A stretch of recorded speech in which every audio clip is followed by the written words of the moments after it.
book, and he was talking about how obviously there's a lot of work still that needs to be done for full equality, and it's not just in structural or the system, but in mentality, and of what we internalize, and obviously a lot of stories and media kind of create our reality in a sense, and it was talking about how what we need is a new role model of the empowered feminine. And obviously some feminists, there's been some good movements to have female roles as the heroine, but not surprisingly, a lot of times it's a female role, but it's not the empowered feminine. She's actually using it's a female using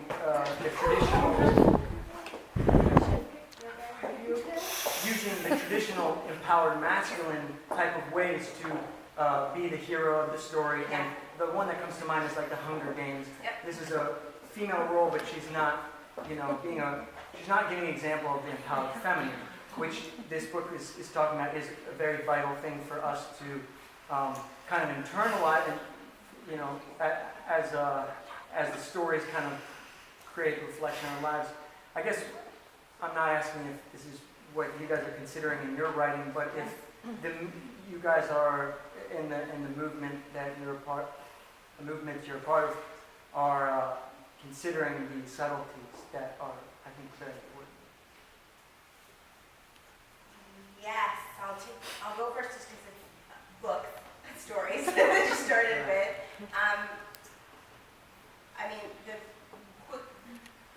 One of the things that I have found as I've been doing research, right? So I'm a research junkie.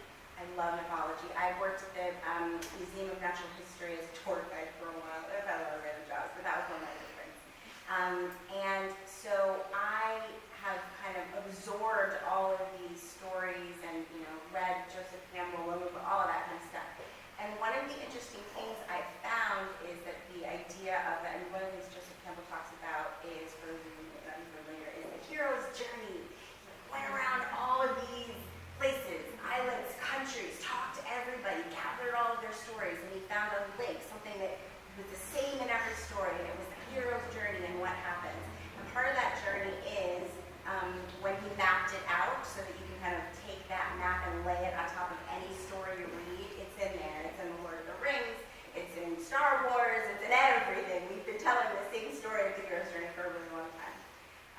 And one of those things that happens that I was talking about earlier is when there's a knock at the door and the everyday guy, and the door gets flung open and someone goes, "You're the one. You're it. You're chosen." And then that guy has to kind of go around and get a teacher and learn how to fight or do wisdom, and then he gets trials and he kills an ogre or a hydra. Something happens, and then in the end he will get married and get a princess, and everything will be happily ever after. And one of the important kind of steps is taking that story and putting a female protagonist in that story to see what happens and what changes it. It's a really interesting, cool, amazingly powerful development. What does happen? But I've actually found, for me personally, although I absolutely love the Hunger Games and I love Harry Potter and Star Wars and all of those books, I just found personally that I found something very interesting that Campbell wasn't totally talking about, which is the role of women and their point of view in their stories and how that changes. It's not something that's told very often, but you can find it. It's hidden. There's something one of my favorite examples is in every story about a female protagonist in a fairy tale, she will have to leave her house for some reason. She's kicked out by a stepmother, bad, or something happens and she's out alone. And while she's there, she will go to some sort of hut of a witch who has to test her, give her a trial. She has to get something from the witch, something happens. And there's always an impossible task, always. And it's something that she has to, figure out how to solve. It's usually sorting, which I found really interesting. And the first time I took a look at that, I thought, sorting, that's like housewife tasks and things are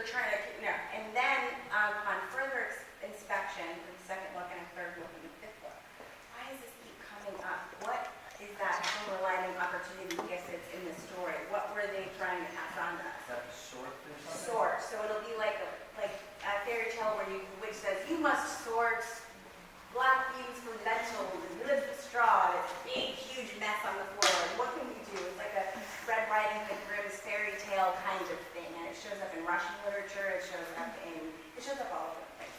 This kind of model, but we don't talk about it very often. We have shortened fairy tales that are just like Jack and the Beanstalk and Red Riding Hood, but we don't get the elongated versions or get to weave them across different cultures.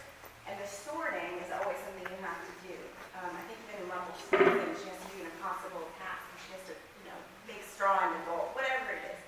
The impossible task of sorting is actually a very interesting kind of feminist idea that women have a talent and ability, and it is necessary when you walk into the wilderness, into the wildwood, into the world, and you go to the witch's hat and go, I have to learn something, I have to do something, I have to perform an impossible task. And the first thing they give her is to sort. So as a older woman, not a teenager anymore, I think about how many times in my life the act and ability to sort what is pertinent, what is irrelevant, what is emotional, what is what has to get done today. I must prioritize my job and figure it out. What are the relevant kind of arguments and things I want to talk about? What are the things that I want to focus all of my attention on? Where should my power go? Being able to sort, things like that, are kind of unique, it gives you a unique insight into the little lessons of the divine feminine that are scattered throughout stories.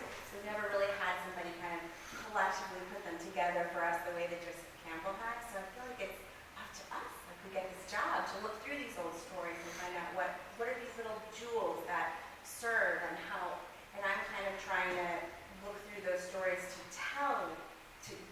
find the map and make sure that I'm writing the new map and the ancient map back from, ancient Sumeria and the rest. What does that new and old map look like? Is it so different? What are the things that are useful that your grandmother and your mother and that you would want to pass on to your child? What are those things that are uniquely feminine and fantastic about you? Sorting is like one of 20 million things, which is the first thing I thought of because you were asking about ancient stories and the map. But I think there's a valid kind of exciting opportunity to look at both those things.